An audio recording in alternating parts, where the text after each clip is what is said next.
Palavra da Verdade, a exposição bíblica com Hernandes Dias Lopes.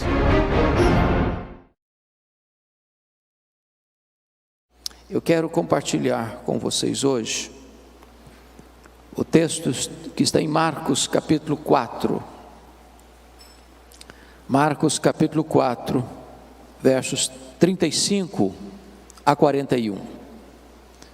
Peço que você abra sua Bíblia comigo e, ao ler o texto, mantenha sua Bíblia aberta para você acompanhar comigo esta exposição. O texto diz o seguinte: naquele dia, sendo já tarde, disse Jesus aos seus discípulos: passemos para outra margem.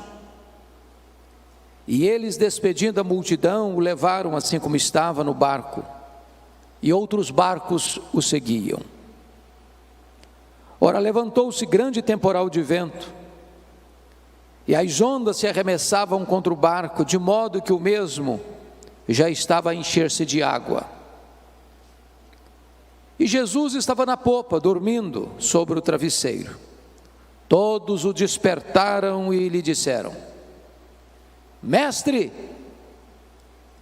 não te importa que pereçamos? E ele, despertando, repreendeu o vento e disse ao mar: acalma-te, emudece. E o vento se aquietou e fez-se grande bonança. Então lhes disse: por que sois assim tímidos? Como é que não tendes fé? E eles, possuídos de grande temor, diziam uns aos outros: quem é este, que até o vento e o mar lhe obedecem? Amém? Eu queria pensar com vocês sobre o seguinte tema: não desanime, não tenha medo, Jesus está no controle. À guisa de introdução, quero falar 4 fatos que são importantes para a nossa reflexão nesta manhã. O primeiro deles é que as tempestades da vida existem, e elas são reais, elas estão absolutamente presentes na nossa vida, porque são inevitáveis. Elas chegam, e chegam para todos. Chegam para aqueles que estão no palácio e aqueles que estão na choupana, para os mais cultos aos iletrados. As tempestades são democráticas, elas vêm, mas hoje ou mais amanhã, elas vêm, são inevitáveis, não tem como você se blindar, não tem como você viver numa redoma de vidro. A vida não se desenrola num parque de diversões. A vida não é um jardim grinaldado de flores. Cruzamos desertos tórridos, vales escuros, enfrentamos lutas, lágrimas rolam pelo nosso rosto, a dor aperta o nosso coração.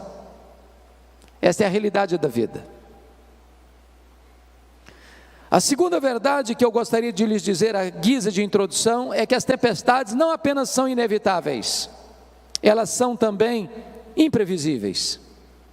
Chegam de súbito, sem mandar aviso prévio. Você acorda de manhã, está tudo bem, e quando você vai dormir, seu rosto está banhado de lágrimas.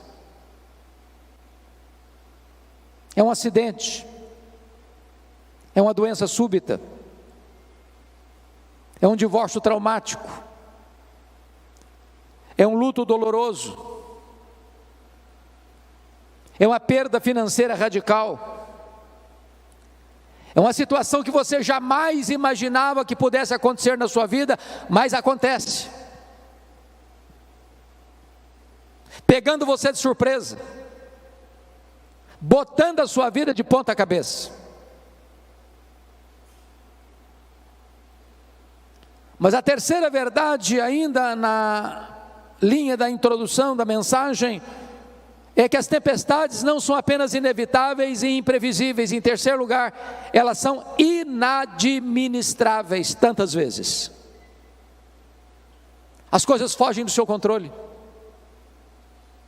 Você quer ir para a direita e o seu barco é jogado com fúria para a esquerda. Você quer avançar e você recua. Aquilo que parecia tão fácil de resolver, de repente se transforma num monstro na sua vida e você não consegue mais resolver. É um filho criado com todo zelo, que de repente entra na adolescência, se envolve com coisas perigosas, amizades perigosas, se desvia, entra nas drogas, transtorno da família.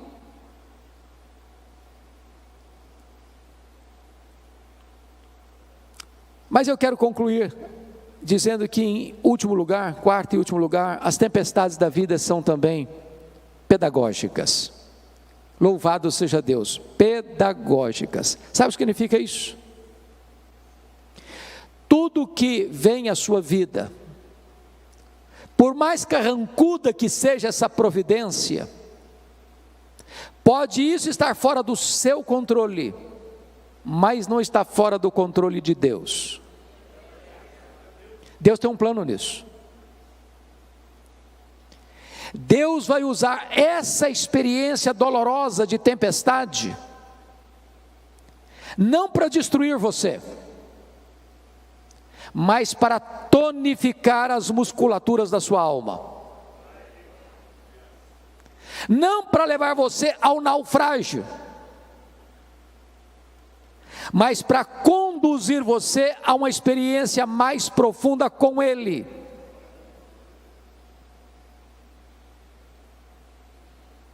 Quando Deus nos permite passar por uma situação adversa, difícil, amarga, Ele quer nos dar lições mais profundas, que de outra sorte nós não conseguiríamos aprender. Então, dito isto, a título de introdução, peço que você, com a Bíblia aberta comigo, passemos a considerar algumas lições desta passagem.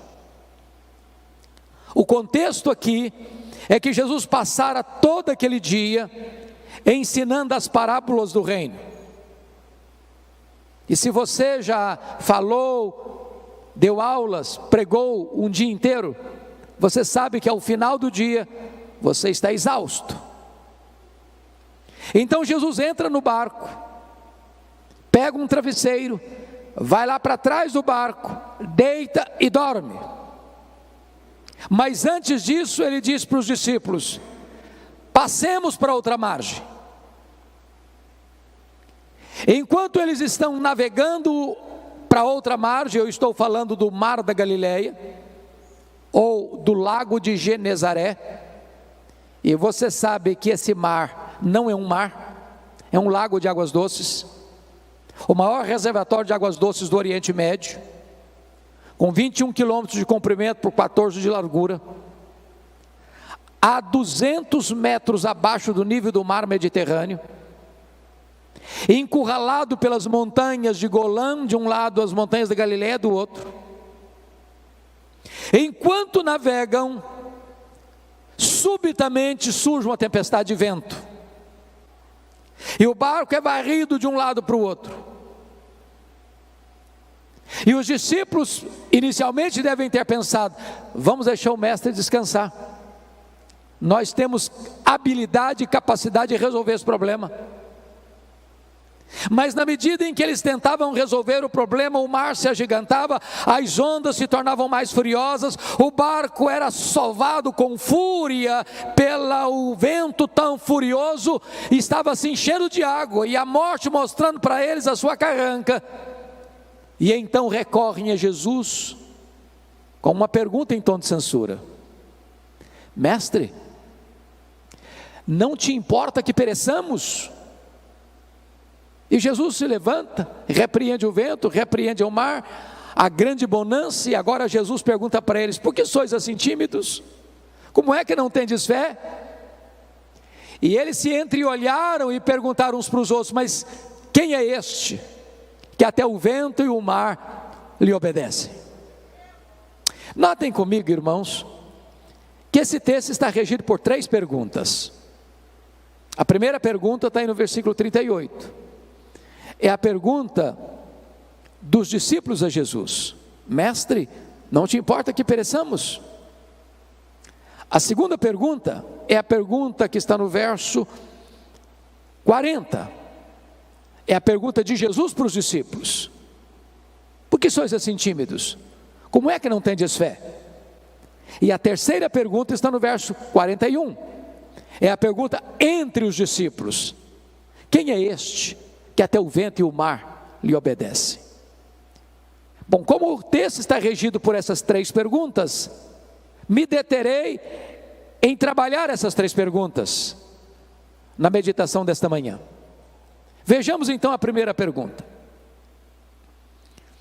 Esta é a sua pergunta, esta é a minha pergunta, esta é a nossa pergunta: Mestre, não te importa que pereçamos? É a pergunta da angústia, é a pergunta da vulnerabilidade humana, é a pergunta das fraquezas humanas, é a pergunta de alguém que está enfrentando um problema e não sabe como resolvê-lo, está enfrentando uma doença e a medicina diz: não tem mais jeito, está enfrentando uma crise conjugal e parece que não vê nenhuma janela de escape para uma solução que traga paz à alma. A grande pergunta, meus amados, é por que esses discípulos estão fazendo essa pergunta com esse tom de censura a Jesus? Mestre, não te importa que pereçamos? Não estás vendo a nossa dor? Não estás vendo o nosso aperto? Não estás percebendo o nosso perigo? Não vais fazer nada. Mas por que eles estão fazendo essa pergunta? Porque alguma coisa não estava bem resolvida na mente deles. Primeiro lugar, eles não estavam conseguindo conciliar a obediência à ordem de Jesus: passemos para outra margem, com a tempestade que estava enfrentando. Não é muito difícil nem para você nem para mim entendermos a tempestade que Deus mandou atrás de Jonas. Jonas tinha desobedecido a Deus. E no imaginário nosso comum, a gente pensa assim: quando um crente se afasta de Deus, Deus manda uma tempestade atrás dele, e manda mesmo. Não para destruí-lo, mas para fazê-lo voltar ao caminho da obediência. Agora, como é que eu vou entender que eu estou fazendo a vontade de Deus, eu estou andando com Deus, eu estou obedecendo a uma ordem expressa de Jesus, e a tempestade vem? E a tempestade chega, e o vento contrário começa a me ameaçar. Na cabeça deles, isso não estava bem resolvido, porque a nossa expectativa é essa: se eu estou andando com Deus, vai dar tudo certo, nenhum imprevisto vai acontecer. Mas havia um segundo problema que levou esses discípulos a perguntarem a Jesus nesse tom de censura: Mestre, não te importa que pereçamos? Qual era o segundo problema? Era a urgência da necessidade deles com a demora de Jesus. em atendê-los. Por quê? O que Jesus estava fazendo no barco? Estava dormindo. Quem está dormindo não está agindo. E parece-nos que um dos dramas que nós enfrentamos na vida é que quando a coisa pega, quando o calo aperta, quando a dor lateja em nossa alma, quando as lágrimas quentes rolam em nossos olhos, quando a noite parece escura demais, você grita por socorro e só escuta o eco da sua voz. Deixa eu lhes dizer, tem hora, eu vou voltar, filho, pode ficar tranquilo. Tem hora que a demora de Deus nos aflige mais do que o próprio problema. Eu vou ilustrar. Vocês se lembram da Marta? Quando seu irmão Lázaro ficou doente? Jesus estava a um dia de viagem de Betânia, e Marta manda um recado para Jesus assim: está enfermo aquele a quem amas. A casa dela estava cheia de gente. Talvez as pessoas questionando: ô Marta, será que Jesus vem? Eu falei: ele vem, claro, ele é nosso amigo. E eu, Lázaro, piorando, e Jesus não chega. Aí a pessoa gastou um dia para ir de Betânia, onde Jesus estava. Ao dar o recado, Jesus disse para os seus discípulos assim: o Lázaro morreu. Mas manda um recado para Marta: esta enfermidade não é para a morte, é para a glória de Deus.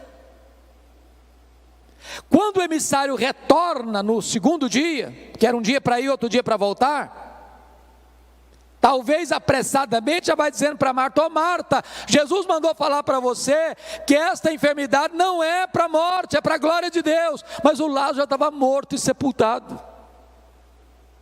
Olha o nó na cabeça da Marta.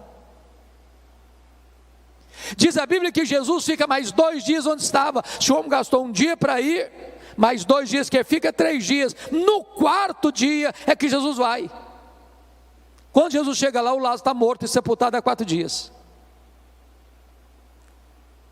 E a primeira palavra que Marta falou para Jesus não foi a saudação Shalom. Foi uma palavra de censura: se tu estiveras aqui, meu irmão não teria morrido, o senhor chegou tarde demais, agora não adianta mais. E Jesus: Marta, teu irmão há de ressurgir. Ela diz: eu sei que vai ressurgir no último dia. E Jesus: Marta, eu não fui, eu não serei, eu sou a ressurreição e a vida. Se você crer, Marta, você verá a glória de Deus. Talvez você, meu amado, que está aqui hoje, minha irmã, você está aguardando um milagre de Deus na sua vida, uma resposta às suas orações há anos. Mas o que eu posso dizer para você é que Deus nunca chegou atrasado. Quando Ele parece chegar atrasado, é porque Ele está preparando algo maior e melhor para a sua vida. Mas sabe por que esses discípulos estão angustiados? Tinha uma terceira razão. Primeiro, que eles não conseguiram conciliar a ordem com o problema.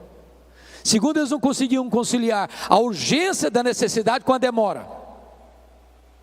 E a terceira razão, eles não conseguiam conciliar a angústia avassaladora com o silêncio de Jesus.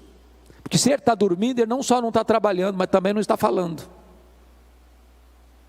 E eu vou lhes dizer que o silêncio de Deus grita mais alto nos nossos ouvidos do que o ruído mais barulhento das circunstâncias mais adversas.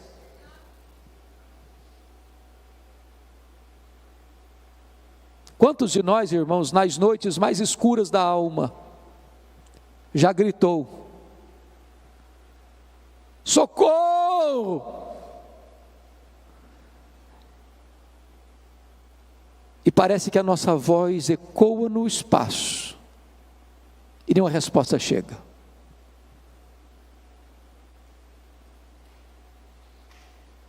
Mas quando Deus está em silêncio, Ele não está inativo, Ele não perdeu o controle, Ele está trabalhando e trabalhando por nós e não contra nós.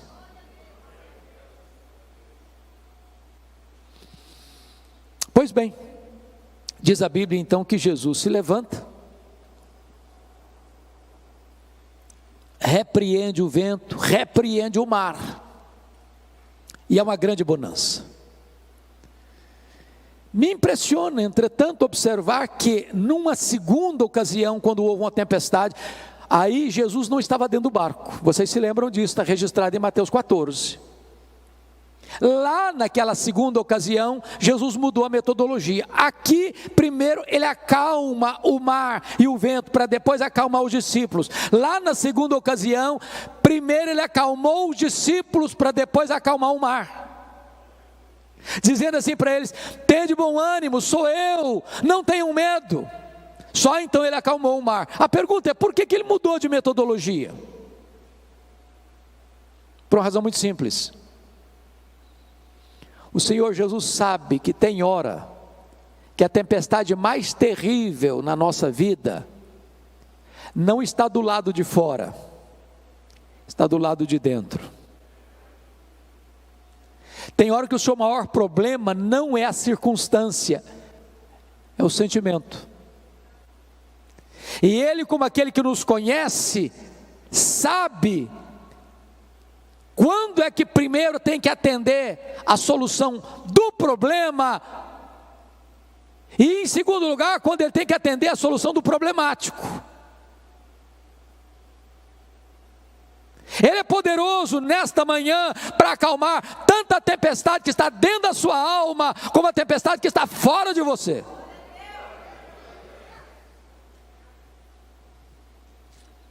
E depois que ele acalmou o mar, diz o texto no verso 40, que Jesus pergunta assim: por que sois assim tímidos? Como é que não tendes fé? Em outras palavras, por que vocês estão com medo? Agora, só convido você para se transportar para aquela circunstância, para aquela ocasião, e perguntar assim: se você estivesse lá dentro daquele barco, você estaria com medo?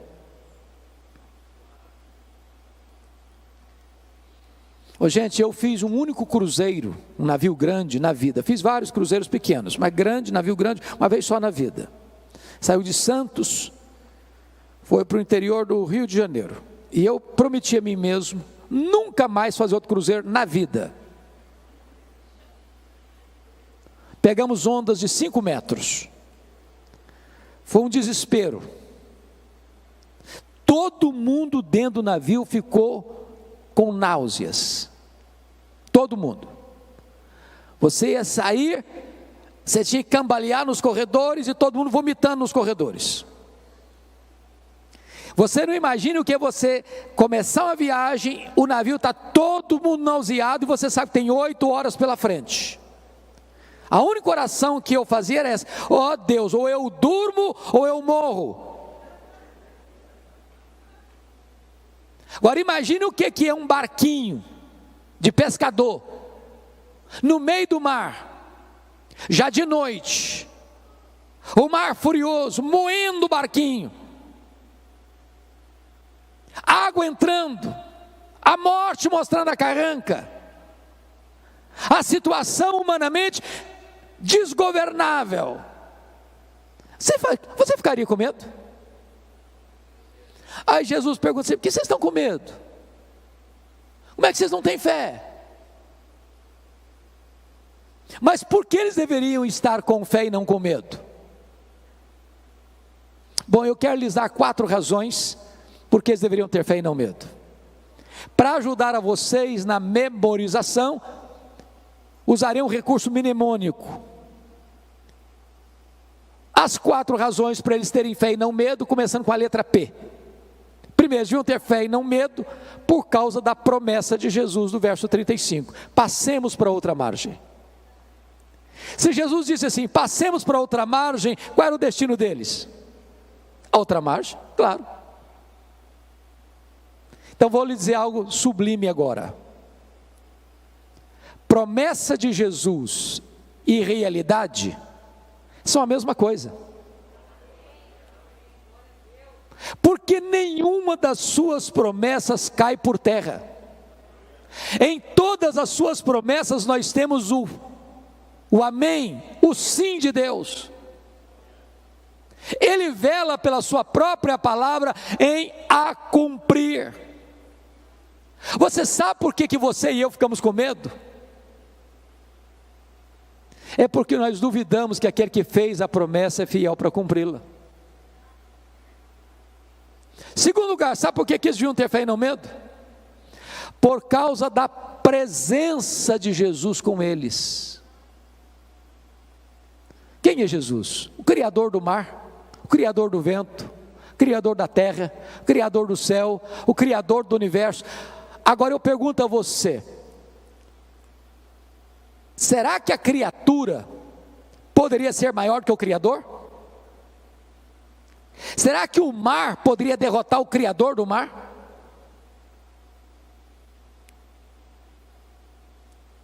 Aquele que criou todas as coisas estava dentro daquele barco.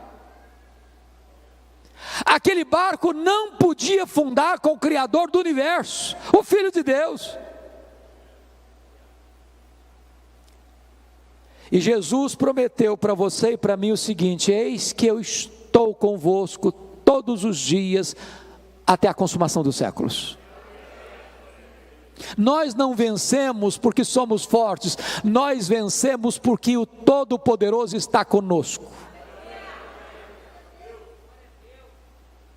Terceiro lugar, sabe por que deviam ter fé e não medo? Primeiro, por causa da promessa. Segundo, por causa da presença. Terceiro, por causa da paz de Jesus. Eu pergunto a vocês, o que Jesus estava fazendo dentro daquele barco? Dormindo. Agora, tem uma pergunta importante a fazer. Ele sabia que a tempestade viria? É óbvio que sim, claro. E se sabia, por que dormiu? Porque sabia que tudo estava sob controle. O que é paz? Paz não é ausência de tempestade.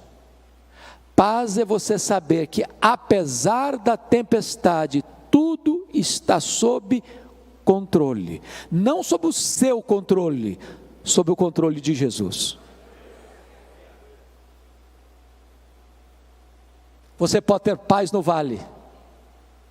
Você pode ter paz na tempestade. Mesmo que as rédeas tenham saído das suas mãos, Deus continua com as mãos no leme da sua história. Quarto lugar, por que eles deviam ter fé e não medo? Primeiro, por causa da promessa. Segundo, por causa da presença. Terceiro, por causa da paz. Quarto, por causa do poder de Jesus. É maravilhoso você notar em Marcos que, propositadamente, Marcos reúne ao redor desta passagem 4 episódios que retratam o poder de Jesus. Primeiro nesta, onde ele tem poder sobre as leis da natureza, o vento escuta a sua voz, o mar obedece ao seu comando. Mas notem comigo que em seguida, capítulo 5, ele desembarca do outro lado, na região leste do lago, na região das montanhas de Golã, em território pagão, no território de Gadara, num despenhadeiro, dentro de um cemitério, de noite, quando entre os sepulcros tem um homem gritando, ferindo-se com pedras, louco, furioso, que ninguém podia prendê-lo com algemas.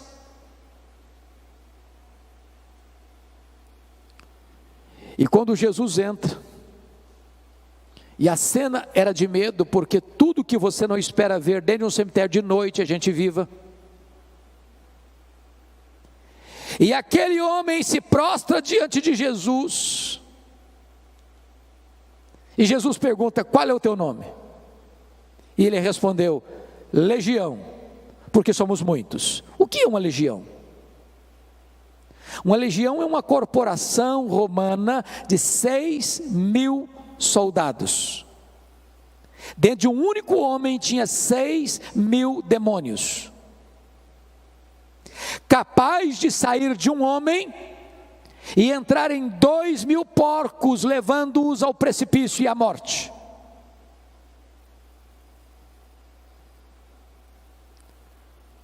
Mas Jesus liberta aquele homem.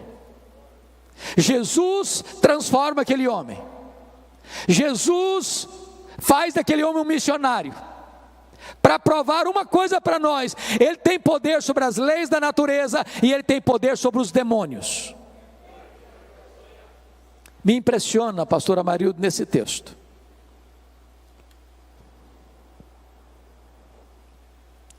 porque os demônios fizeram alguns pedidos para Jesus.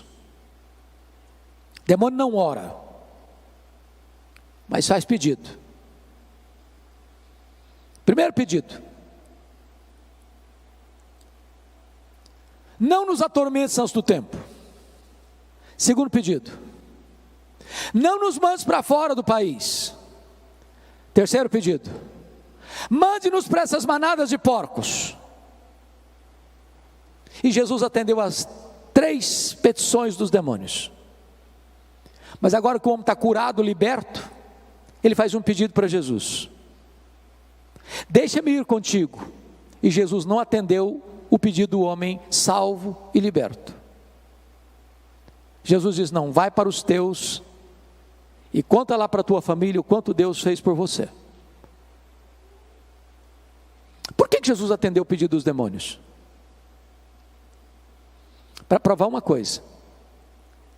Primeiro, que os demônios não são um mito, uma lenda. Segundo, para mostrar para o mundo inteiro o poder destruidor dos demônios na vida de uma pessoa, capaz de sair de um único homem que era foragido da justiça, ninguém conseguia botar mais a mão nele, ele quebrava a algema, a família tinha enjeitado a ele, a sociedade tinha enjeitado a ele, os vivos tinham enjeitado a ele, vivia entre os mortos.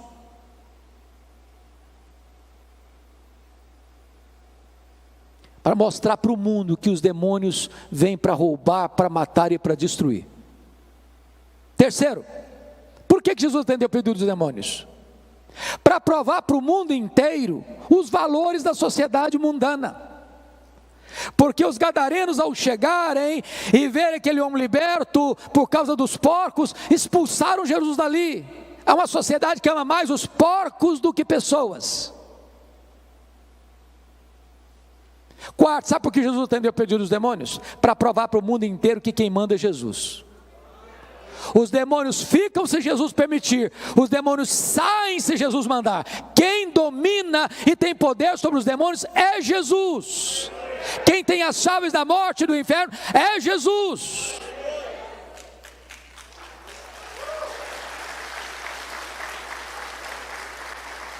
Então Jesus aqui prova que ele tem poder sobre os demônios.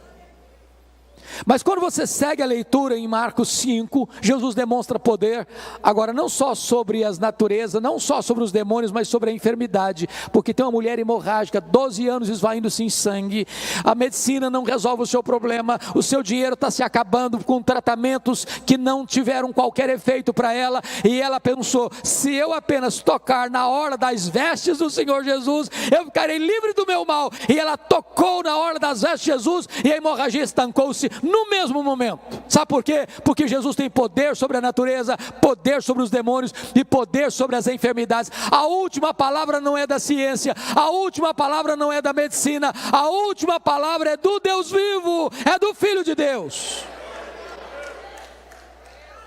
Mas em seguida, no capítulo 5, Jesus está indo no meio da multidão, porque Lázaro, o chefe da sinagoga, rogou a Jesus: Senhor, vá comigo à minha casa, porque a minha filhinha única de 12 anos está muito doente, está à beira da morte. E Jesus caminha com ele. Quando chega alguém, diz: não incomodes mais o mestre, a tua filha acabou de morrer. O desespero, a dor, a angústia, filha única. E Jesus olha para ele e diz: não temas, Jairo, crê somente. E Jesus chegou na casa de Jairo, a menina estava ainda estendida na cama, o seu corpo sem vida. Jesus se aproxima e diz: menina, talita cumi, significa: menina, está na hora de acordar, está na hora de levantar. E a morte escuta a voz de Jesus, e a menina ressuscita. Sabe por quê? Porque Jesus tem poder sobre a natureza, tem poder sobre os demônios, tem poder sobre a enfermidade, tem poder sobre a morte. Ele é a ressurreição e a vida. Ele entrou nas entranhas da morte, ele matou a morte, ele ganhou vitória sobre a morte, e ele se levantou com um corpo de glória. E ele promete para você que, se você crer nele, você nunca morrerá eternamente, porque você e eu também teremos um corpo de glória semelhante ao corpo da glória do Senhor Jesus Cristo. E você pode olhar como Paulo para a morte e dizer: onde está a morte, a tua vitória? Onde está a morte, o teu aguilhão? Tragada foi a morte pela vitória. O nosso Senhor tem poder sobre a morte.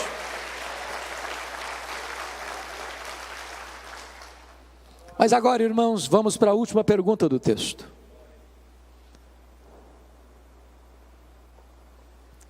Eu fico imaginando o mar se acalmando como uma fera selvagem que precisa ser acalmada, o barco balançando, os discípulos todos molhados, porque o barco já estava se enchendo de água, aquelas jorros d'água batendo no barco, e eles estão completamente tomados de uma santa reverência, perguntando uns para os outros assim: mas quem é este que até o vento e o mar lhe obedecem? Que pergunta emblemática. Quem é este?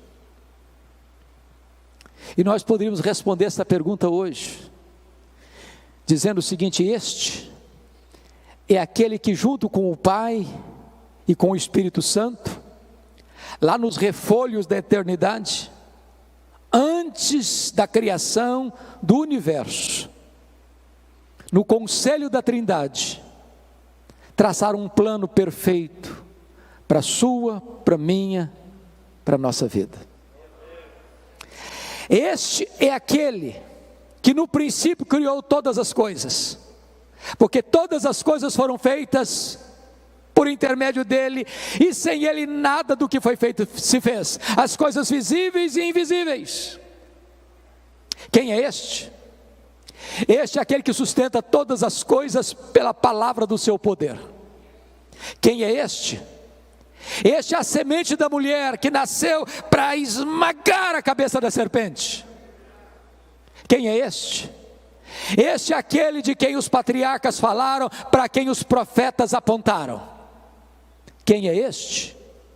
Este é aquele que foi simbolizado pelo Cordeiro da Páscoa, cujo sangue, passado no batente das portas, libertou os primogênitos de Israel da morte no Egito. Quem é este? Este é aquele que foi simbolizado pelo tabernáculo, este é aquele que foi simbolizado pela arca da aliança, este é aquele que foi simbolizado por aquilo que estava dentro da arca, as tábuas da lei, o vaso com maná, a vara seca de Arão que floresceu. Este é aquele que foi simbolizado pela tampa da arca, o propiciatório, onde a glória de Deus se manifestava. Quem é este? Este é aquele que foi simbolizado pelas festas de Israel, pelos sacrifícios do templo, pelo sábado. Tudo era a sombra dele, ele é a realidade. Quem é este? Este é o maravilhoso conselheiro, Deus forte, o Pai da eternidade, o príncipe da paz. Quem é este? Este é o sol da justiça, a brilhante estrela da manhã. Quem é este? Este é o Messias prometido, este é o Filho de Deus, que na plenitude dos tempos nasceu de mulher, nasceu sob a lei, para ser o nosso Redentor. Quem é este? Este é o Verbo eterno, pessoal, divino, autoexistente, Criador, que se fez carne e habitou entre nós, cheio de graça e de verdade, e vimos a sua glória, glória como do unigênito Pai. Quem é este? Ora, este é aquele que pode dizer: eu sou. Antes que Abraão existisse, eu sou. Este é o pão da vida, este é a luz do mundo, este é a porta das ovelhas, este é o bom pastor, este é a ressurreição e a vida, este é o caminho e a verdade e a vida, e ninguém vem ao Pai senão por ele. Este é a videira verdadeira. Quem é este? Este é o cabeça da igreja, este é o fundamento da igreja, este é o dono da igreja, este é o edificador da igreja, este é o protetor da igreja. Quem é este? Este é o amado da nossa alma, este é a nossa alegria, este é a nossa herança, este é a nossa paz, este é a nossa justiça, este é o Filho de Deus que desceu da glória e entrou na nossa história e pisou o nosso chão e bebeu a nossa água e chorou a nossa lágrima e sentiu a nossa dor e carregou com os nossos pecados sobre o seu corpo no madeiro. Quem é este? Este é aquele que no Getsemane suou sangue por amor de nós, é aquele que chorou no Getsemane, aquele que bebeu sozinho o cálice amargo da ira de Deus, este é aquele que foi cuspido e esbordoado no sinédrio, este é aquele que foi espancado e vilipendiado no pretório romano, este é aquele que carregou sobre o seu corpo no madeiro os nossos pecados e andou pelas ruas de Jerusalém apinhadas e debaixo de uma multidão sangue sedenta gritando: crucifica-o, crucifica-o, crucifica-o. Quem é este? Este é aquele que foi pregado naquela cruz, naquele leito vertical da morte. Este é aquele que transformou aquele patíbulo de horror no instrumento da sua própria salvação. Quem é este? Este é aquele que entrou nas entranhas da morte, ele é aquele que matou a morte, este é aquele que ressuscitou gloriosamente, este é aquele que está vivo pelos séculos dos séculos, este é aquele que voltou para o trono, este é aquele que está sentado à destra de Deus, este é aquele que vai voltar pessoalmente, visivelmente, audivelmente, repentinamente, inesperadamente, gloriosamente. Quem é este? Este é aquele que vai se assentar no trono e vai julgar as nações. Este é aquele em quem você e eu vamos reinar para sempre e sempre e sempre, onde não vai ter mais dor, onde não vai ter mais lágrima, onde não vai ter mais luto, onde não vai ter mais tristeza, onde não vai ter mais pecado, e nós estaremos com ele e para sempre, para sempre, para sempre, para sempre, reinando com ele, desfrutando da glória dele, contemplando a ele, usufruindo a glória dele. Quem é este? Este é o amado da nossa alma, este é a razão da nossa vida, este é o nosso glorioso Redentor, este é aquele que diz para você e para mim hoje: você não precisa ter medo, você pode ter fé. A ele a honra, a ele a glória, a ele o louvor, agora e pelos séculos eternos. Aleluia. Amém.